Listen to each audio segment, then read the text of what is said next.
Olá, meus amigos. Hoje, continuando ao nosso assunto de marketing de serviços, nós vamos falar de segmentação dentro da estratégia de marketing de serviços. Segmentação, diferenciação e posicionamento. Espero que vocês estejam aproveitando bastante o nosso curso, que a nossa intenção é fazer com que vocês tenham assim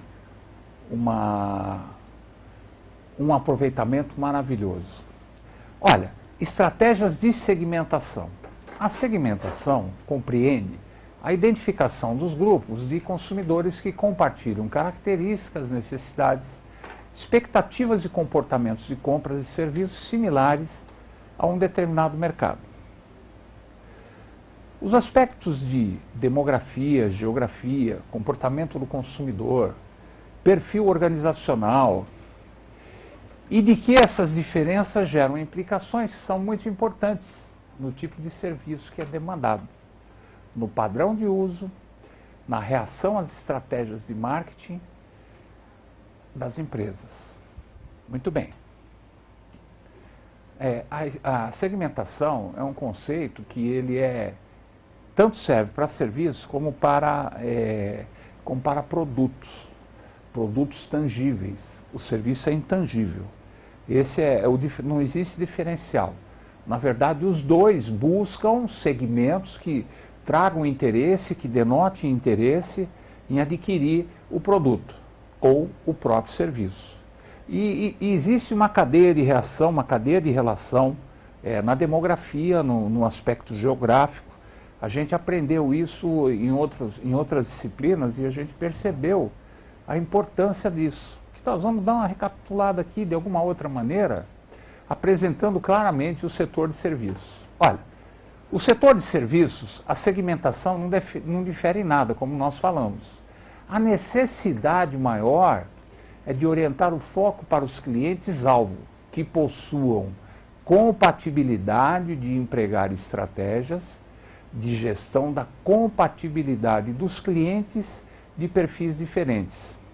A possibilidade é muito grande de que haja a necessidade de prestação de serviços customizados. Nós vimos na aula passada que o serviço customizado é alguma coisa que está se evidenciando a cada dia que passa por ser alguma coisa extremamente interessante no setor de serviços.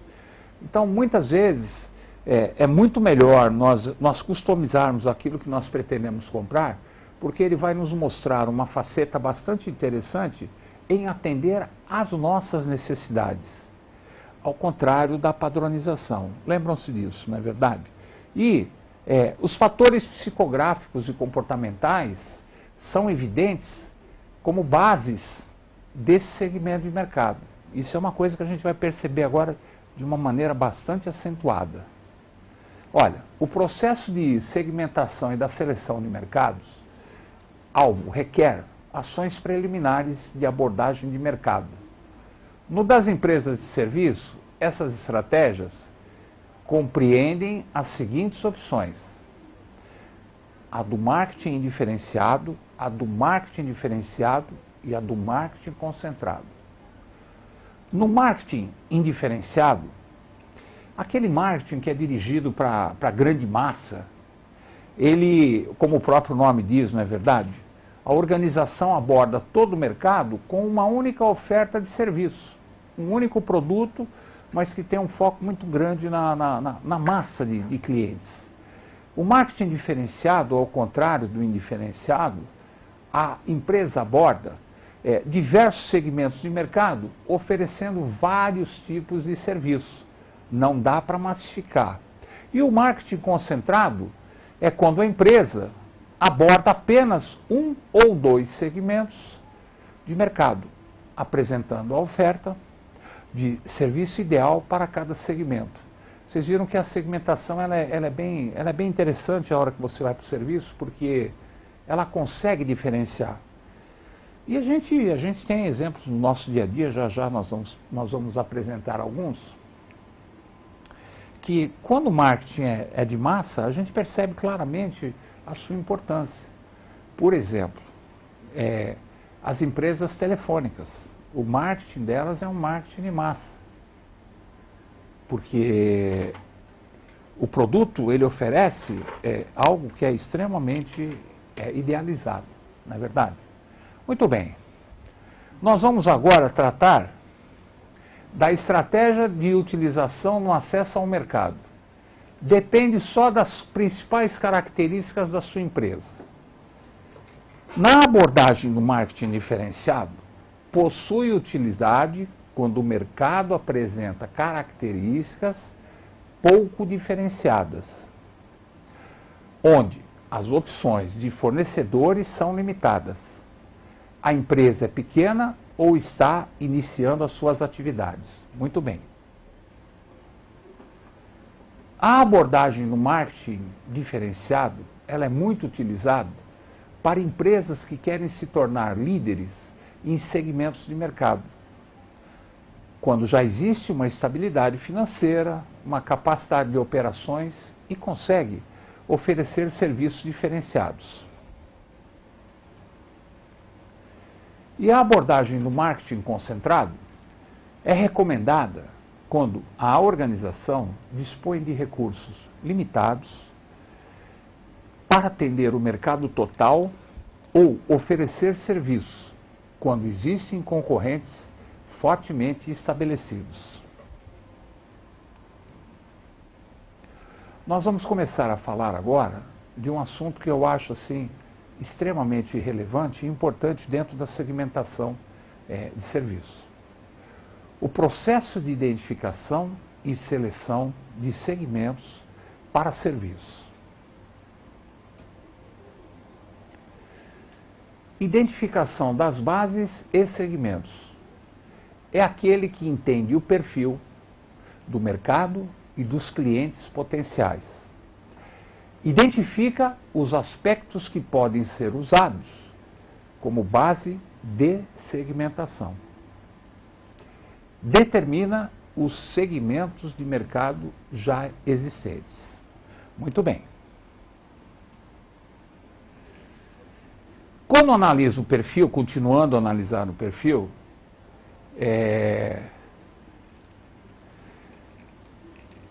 dos segmentos, ele elabora o perfil de cada segmento que foi identificado.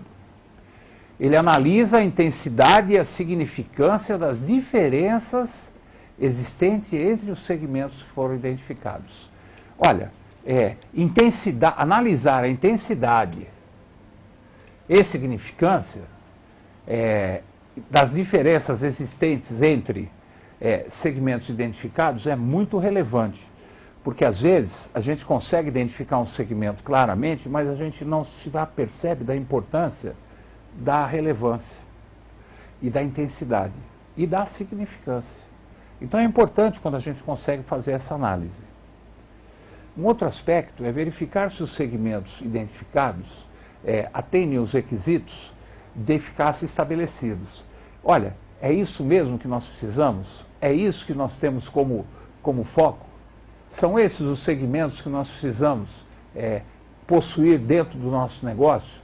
Essa definição ela é importante justamente por causa disso. É aí que você vai perceber, num primeiro momento, quando é que você vai começar a direcionar o seu produto. Bom, terceiro, quando se desenvolve medidas de atratividade. Quando define os critérios de atratividade dos segmentos. O que significa isso? O que esses critérios de atratividade? Nada mais é daquilo que chama a atenção da nossa empresa para saber o quanto é importante estar naquele momento, naquele segmento. Quais são as atrações que nos seduzem, quais são as atrações que fazem com que nós direcionemos o nosso esforço de marketing para conquistar esse mercado. Essa atratividade é algo muito relevante porque o que faz ou o que deveria fazer a diferença para as empresas atuarem nos seus mercados-alvos, quando ela os identifica, é justamente a atratividade. Ao contrário de muitas empresas que acreditam que todos os mercados são atrativos, porque ela não tem dúvida que o produto dela é fantástico, maravilhoso, é justamente aí que ocorrem os equívocos. E esses equívocos, normalmente, quando é pessoa jurídica, esses equívocos fazem com que haja um grande prejuízo. Então, identificar claramente quais são as atratividades desse mercado é extremamente relevante.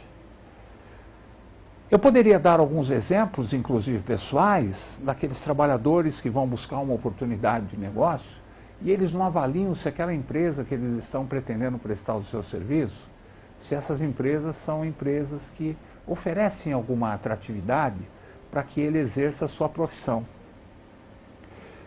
Evitaria muitos problemas, porque muitos dos desgastes que acontecem dentro das organizações é porque depois que nós entramos para trabalhar, nós percebemos que não existe atratividade nenhuma que nos seduza a continuar a desenvolver o nosso trabalho.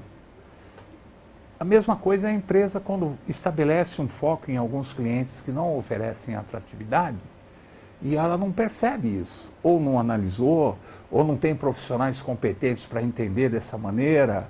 Enfim, é um conjunto que não foi desenvolvido quando se estabeleceu o projeto de marketing de serviços. Um outro aspecto é, antecipadamente sempre, coletar dados e informações para a elaboração das medidas de análise de atratividade.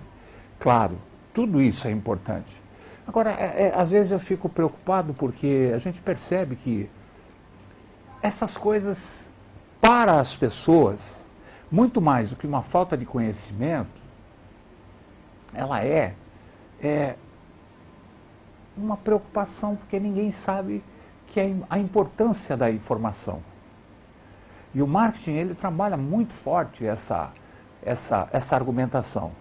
Coletar dados e informações para a elaboração das medidas de atratividade. Eu costumo brincar, e com alguns exemplos que de certa forma às vezes descaracterizam, né? Mas, por exemplo, quando você vai casar com alguém, tanto o noivo como a noiva desenvolvem uma atratividade. E essa atratividade pode estar relacionada a várias possibilidades. Pode ser pela beleza externa, pode ser pela aparência física. Mas à medida que o tempo vai passando, você começa a colecionar os dados sobre aquela pessoa a quem você escolheu se juntar o resto da sua vida, através do casamento, e você começa a perceber afinidades, você começa a perceber quais são as atratividades que poderá vir a ocorrer nesse relacionamento. Mas, do mesmo jeito que você coleciona as atratividades e se seduz por isso, existem também aquelas coisas que são desagradáveis. Uma empresa tem que saber efetivamente se existem muito mais atratividades no mercado que ela escolheu como alvo do que problemas que ela irá encontrar. Porque esse equilíbrio é que vai fazer com que você dimensione os valores que você vai trabalhar. E se vale a pena, efetivamente, você adentrar a esse mercado, não é verdade? Olha, avaliar a atratividade dos segmentos identificados nada mais é do que nós estávamos falando agora há pouco.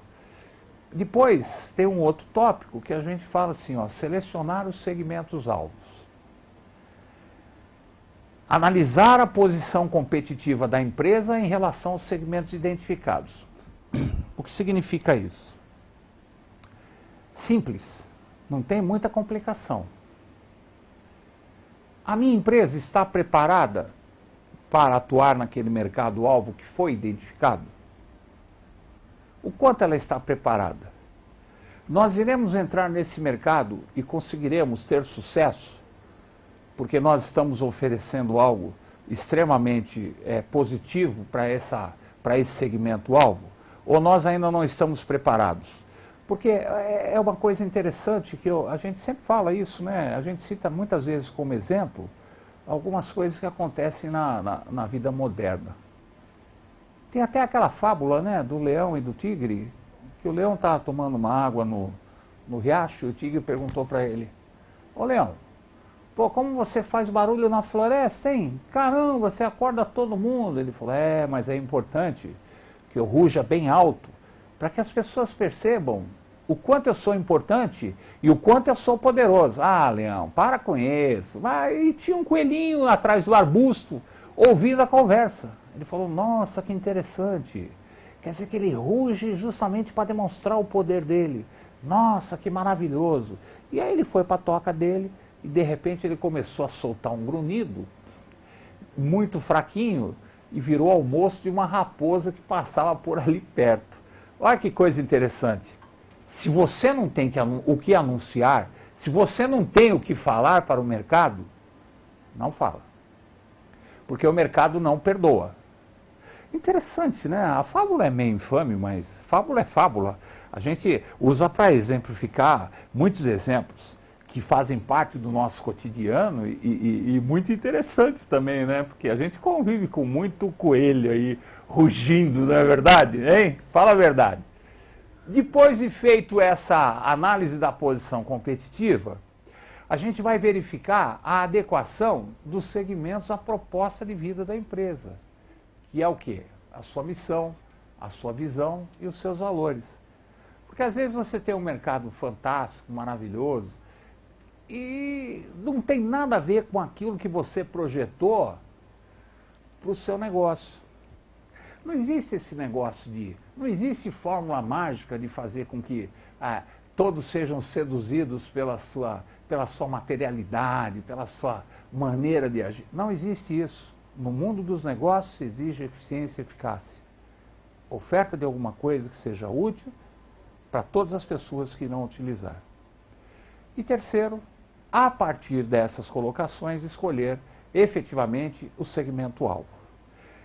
Vocês viram que é uma coisa bastante simples e que a gente às vezes acaba se perdendo justamente porque a gente não consegue identificar de uma maneira bastante saudável esse posicionamento. É gozado isso, né? Vale para tudo, né? Nós não somos empresas, mas o marketing ele é muito pessoal, ele é muito interessante nesse sentido, né? As pessoas ficam procurando maneiras de mostrar para os outros os seus valores. E não percebem que os seus principais valores estão justamente na maneira como você conduz os seus valores. Tem coisas que não cabe propaganda. Tem coisas que as propagandas são naturais, principalmente na prestação de serviço. É um hábito de se dizer, não sei se corretamente, que na prestação de serviço, o boca a boca é um diferencial muito grande. Eu, particularmente, eu não sou muito favorável a isso, não, mas eu não tenho que pensar pessoalmente. Quando repassar esse tipo de conhecimento, eu tenho que considerar isso como uma possibilidade. E aí a gente vai começar a falar das principais bases de segmentação dos mercados em serviços. E a primeira oportunidade eu apresento para vocês as características demográficas. Olha o marketing, que interessante. Ele está presente aí de novo. Olha, produto, serviço, estamos aí, associados.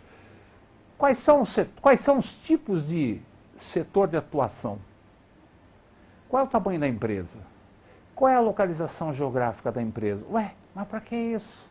Claro, nós estamos num lugar que nós vamos poder oferecer, depois de definido o nosso segmento-alvo, nós estamos numa posição geográfica que é estratégica, ou nós estamos numa posição geográfica totalmente oposta. Porque a gente vai perceber também que se torna irrelevante, a partir do momento que o serviço que a gente vai oferecer é um serviço um pouco mais tecnológico, não é verdade? E uma outra coisa que qual é o tipo de setor de atuação que nós optamos? A gente precisa saber disso demograficamente. Qual é o tipo de empresa? Onde é que elas estão localizadas? Nós vamos fazer que tipo de prestação de serviço? Eu vou oferecer serviço de higienização, ou eu vou oferecer um serviço tecnológico, enfim. Agora, nós vamos oferecer para todas as empresas ou nós vamos dimensionar o tamanho das empresas, delimitar o tamanho das empresas que nós queremos atender? Essas coisas são importantes. A gente precisa definir isso. A gente começa com empresa pequena, depois vai para a empresa grande. Não faça isso. Defina claramente a sua proposta de delimitação. Eu vou me especializar nisso. Eu vou me tornar uma referência no atendimento desse tipo de negócio. E importante, não imagine que isso denigre ou não a posição da sua empresa. Porque trabalhar com pequenas empresas, é bom nós não nos esquecermos, que as pequenas empresas representam 90% das empresas sediadas no nosso país. Embora 90% dessas empresas sediadas no nosso país representem um faturamento da ordem de 60%, 70% e uma empregabilidade de 60%. Mas que não é esse o nosso objeto. Apenas para servir como missão e como visão de negócio futuro. Grandes empresas são em menor quantidade dentro do nosso país. Logo que grandes empresas têm possibilidades de recursos próprios para adquirir produtos de uma maneira bastante saudável e competir no mercado, no seu mercado, de uma maneira bastante predatória. Aí eu não sei se vale a pena você entrar no segmento, aí é lógico que é pessoal essa decisão e deverá fazer parte da sua missão e visão de futuro, o quanto isso é relevante na discussão da formatação do mercado que você vai querer atuar. Muito bem. Terminada a análise demográfica, a gente vai agora passar por uma outra etapa, que é o perfil da empresa. O perfil da empresa, entre outras coisas, ele atende a objetivos e interesses, cujo objetivo final é o mercado atendido. Olha, qual é o tipo de tecnologia disponível que você vai querer utilizar no seu negócio? Qual vai ser a taxa de utilização desse serviço? Valor ou importância do uso do serviço? Tudo isso aqui você define no perfil da empresa. Tipos de recurso disponível. Quanto você tem de recurso disponível para poder estar nesse mercado? E o risco? Nós vamos dimensionar a atitude em relação ao risco. Qual vai ser a nossa atitude em relação ao risco? Qual vai ser a nossa atitude com fornecedores? E isso tem que fazer parte do perfil da organização. Objetivos e interesses da empresa. Mercado final atendido, sempre. Tipo de tecnologia que você vai disponibilizar. Porque assim, nos dias de hoje, é muito difícil você oferecer qualquer que seja o serviço se você não tiver tecnologia disponível. Seja qual for, você tem que ter alguma tecnologia disponível.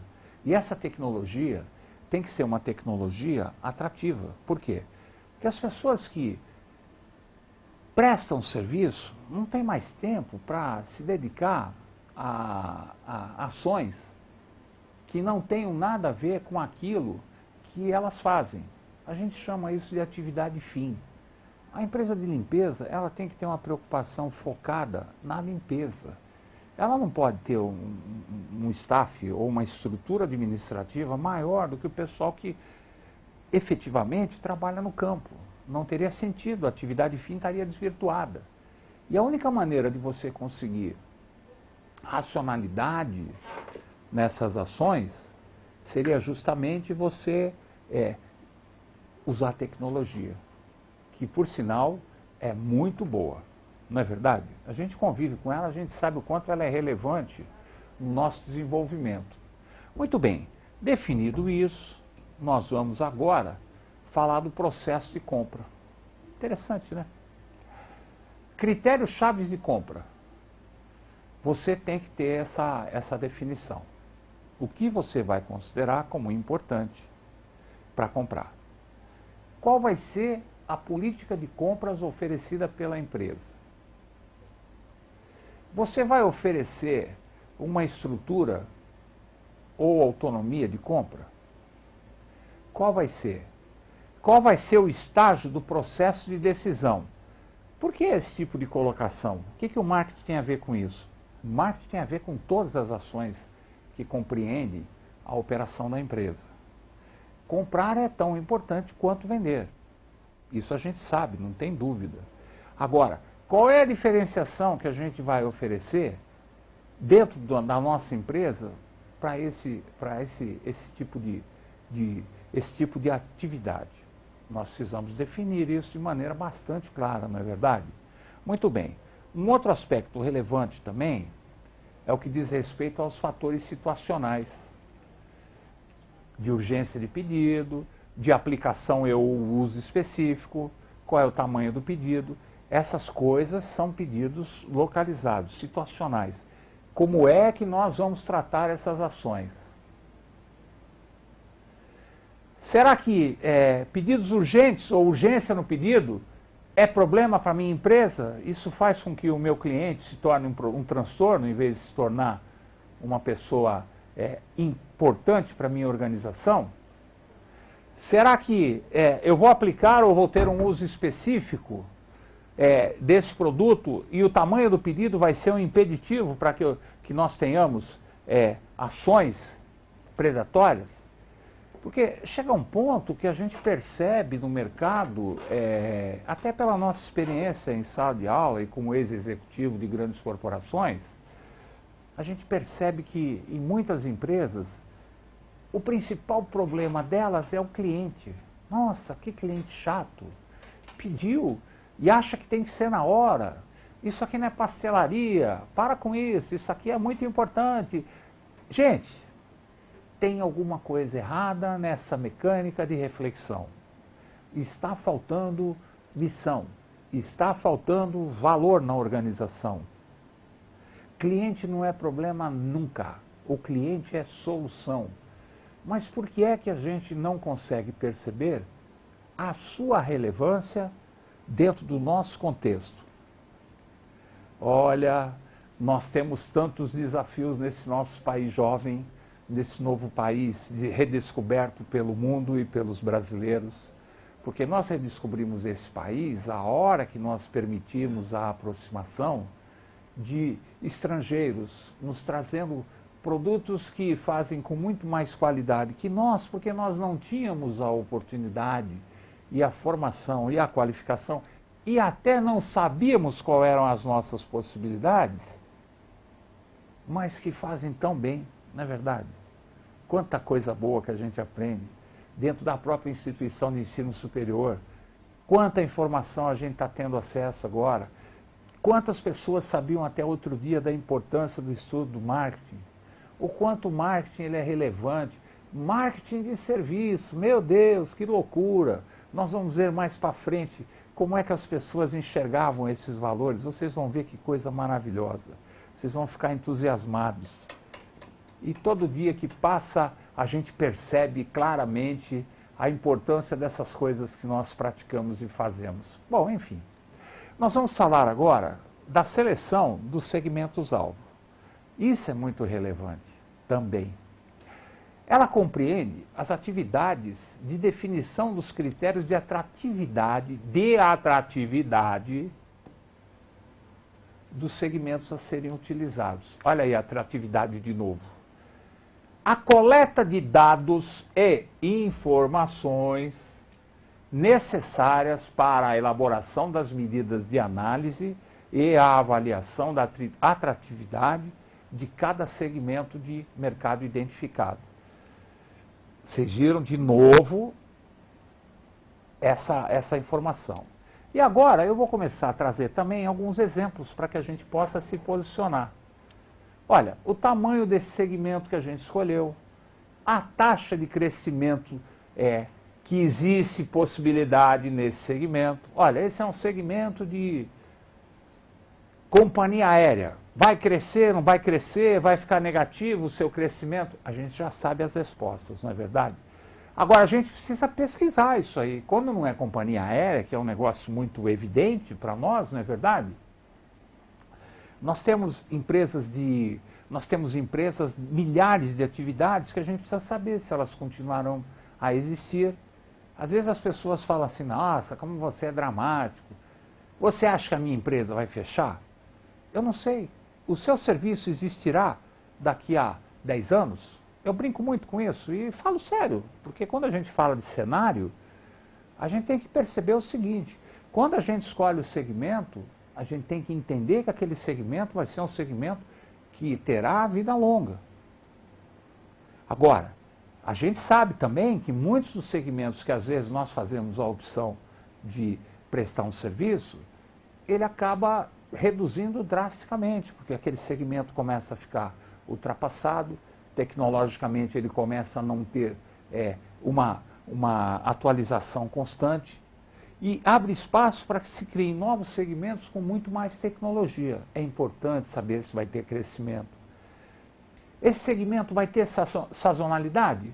Ou ele trabalha ininterruptamente por 12 meses sem que haja essa sazonalidade? E se houver a sazonalidade, como é que nós vamos lidar com essa sazonalidade? Não é verdade? Poder de barganha dos fornecedores. Nós vamos ter problema com fornecedores, hein? O poder de barganha dos fornecedores é muito maior que o nosso? Será? Precisa saber antes. Não vá descobrir depois, porque você inviabiliza o seu negócio, às vezes por causa de uma pressão excessiva dos fornecedores com os quais você vai trabalhar. Certo? Além dos fornecedores, qual é o poder de barganha que você vai ter com os seus clientes? Eles são muito mais poderosos que você? Estão no mesmo nível? Tem um nível, uma capacidade inferior que a sua de barganhar com você? Porque assim, o poder do cliente na negociação está relacionado ao tamanho da empresa, ao capital e à representatividade que ele vai ter para o seu negócio. Então, a habilidade na negociação é extremamente importante. Poder evitar é melhor. Você vai trabalhar num segmento em que o seu poder de negócio ele fica limitado? Por favor, não é assim que funciona, não é verdade? Você vai entrar num negócio que você não vai ter a oportunidade de oferecer o seu preço, vai ter que ser o preço do seu cliente, tem coisa errada aí. Mas a maioria começa assim. Eu não sei por que isso existe assim. Eu falei a maioria, eu não falei a totalidade. As empresas que têm esse tipo de preocupação não se incomodam em entrar nos mercados, porque o seu poder junto aos seus clientes de negócio é muito forte também. Bom, qual é o tipo de concorrente que você vai enfrentar naquele segmento que você escolheu? É um concorrente forte? É um concorrente igual a você? É um concorrente que tem uma competência técnica inferior à sua? Essas coisas é bom saber antes, porque quando a gente sabe antes, a gente consegue desenvolver até projetos conjuntos. Tem gente que acha, olha meus amigos, o que eu ouvi outro dia, concorrente é inimigo. Quem foi que falou que concorrente é inimigo? Onde é que surgiu essa história que concorrente é inimigo? Você acha também que concorrente é inimigo? Pois bem, tire isso da sua cabeça. Concorrente não é inimigo. Em nenhuma tradução de concorrente, você vai encontrar a palavra inimigo. O concorrente pode ser em algum momento ou em algum estágio da esfera de negócios, um aliado seu.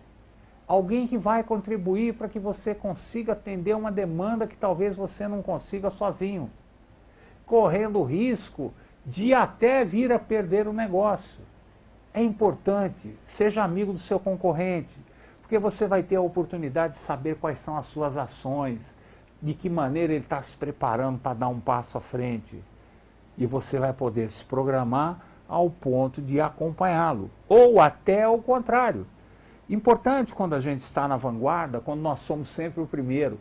Mas para saber se nós somos o primeiro ou qualquer outra colocação, nós precisamos estar conversando com aquele mercado que nós atuamos. Não é assim que funciona? Tem gente que acha que não, mas são empresas inseguras, empresas que têm dificuldade para entender o processo de negócio, o processo de mercado. E a rentabilidade, não é, meus amigos? A rentabilidade é uma coisa importante. Na seleção do segmento-alvo que você vai atuar, você precisa saber se você vai ter a rentabilidade que você está esperando naquele serviço que você está oferecendo. Quais são as barreiras que vão se oferecer contra você para você entrar nesse novo mercado? Porter tinha uma teoria, né, da barreira aos entrantes, né? Nossa, isso virou uma regra geral no mundo. Mas será que é isso mesmo? E a sua tecnologia? Sua tecnologia é tão fantástica quanto a dos seus concorrentes? Ou a sua tecnologia vai atender a demanda que você tanto está na expectativa? Agora, seguramente, aquilo que você vai oferecer ao mercado tem uma legislação bastante tranquila que oferece uma comodidade que você não vai ter que se aborrecer com essas ações desenhadas, não é verdade? Legislação governamental é coisa séria, porque de repente você vai entrar numa área de negócio que tem tanta exigência, tem tanto critério, que você começa a ficar preocupado mais com a legislação do que propriamente com o negócio que você vai gerir. Não é uma boa ideia, muito pelo contrário. Você tem que ter uma preocupação muito clara quando você entrar no segmento-alvo de exercer a sua atividade com muita tranquilidade. Não é verdade?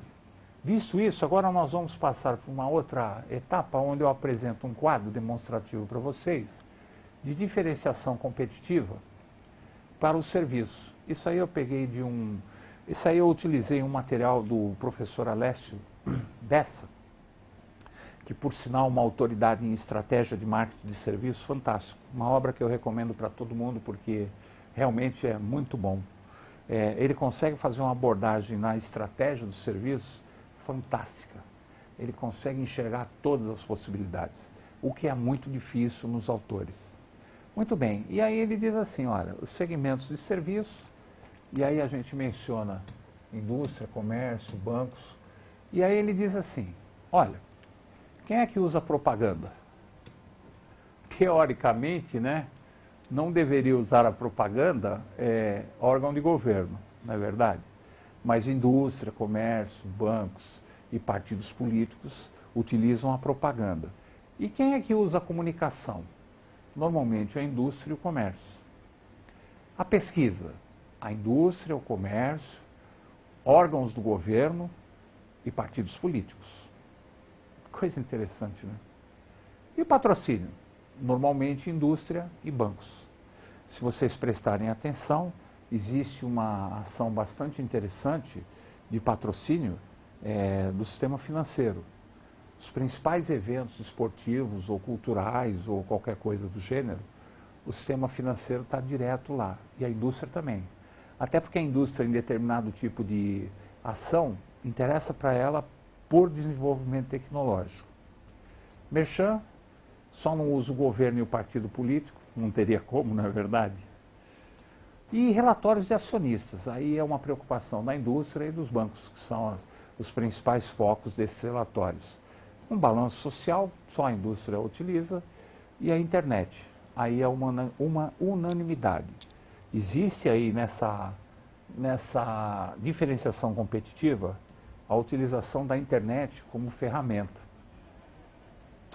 Nós vamos ver agora, continuando a diferenciação competitiva, né? A gente vai fazer alguns comentários agora relacionados às estratégias para diferenciar a oferta da empresa e dos demais concorrentes.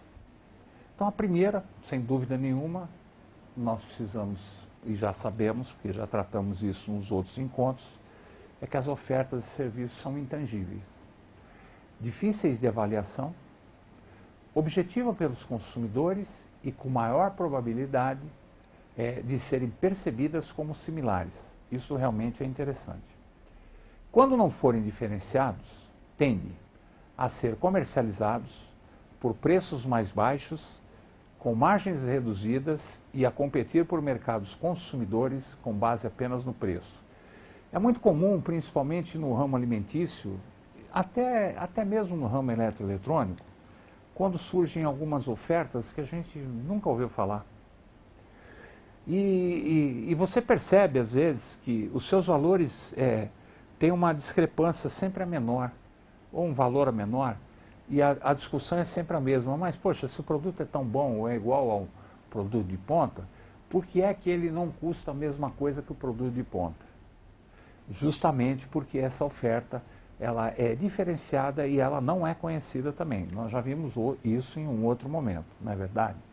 Muito bem, definido esse aspecto, a gente vai passar agora para as estratégias por diferenciação para serviços. A diferenciação é um negócio muito legal, né? Então, a gente parte do seguinte pressuposto. Qual é o portfólio de serviços? Quando é produto tangível, é simples da gente fazer esse tipo de avaliação, né? Mas qual é o portfólio do serviço que ele é intangível? Legal, viu? Olha, ele tem uma classificação. E essa classificação é classes e tipos de serviços disponíveis, características e benefícios que esses serviços oferecem, grau de exclusividade e ou inovação, consistência e níveis de preço. Nós vamos ver agora, olha que interessante. Olha, compreende a dimensão do portfólio de produto, compreende principalmente o conjunto de estratégias relacionados diretamente aos descritores dos serviços básicos da empresa.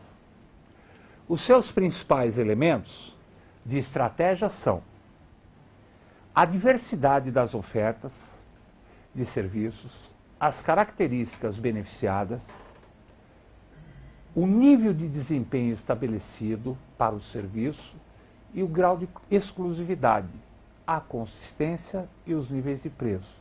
Vocês viram que tem alguns tópicos aqui que é extremamente interessante, né? Qual é o nível de desempenho estabelecido, o grau de exclusividade, porque o serviço tem essas coisas também, né? O quanto ele é importante, porque ele não é padrão, ele é customizado. Então, a partir do momento que ele é customizado, existe consistência e diferenciação nos preços, não é verdade? Olha que interessante que é o portfólio de serviços, né? E aí tem aqueles serviços que funcionam como bens de apoio aos serviços intangíveis. Quais são eles? Facilidade de emissão de pedidos, tempo e horário de entrega, treinamento para clientes, olha que coisa interessante, orientação aos clientes, bens de apoio ao serviço executado, possibilidade de financiamentos quando for possível, né, lógico, tecnologia disponível e recuperação de serviço.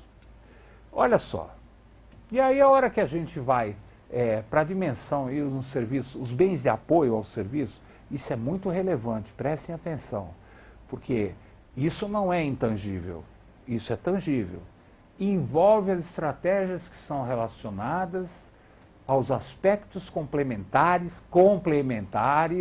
dos bens de serviço básico, que facilitam a vida dos consumidores ou usuários da empresa. Olha que interessante, o exemplo que a gente cita aqui, ó. Facilidade na emissão de pedidos, disponibilidade de horários convenientes, a possibilidade de realização de serviços em outros locais e treinamento sobre outros serviços. Interessante, vocês não acham, meus amigos? E vocês vão perceber pelo material disponibilizado que eu falo muito desses bens de apoio, porque os bens de apoio são extremamente importantes no desenvolvimento de um bom serviço.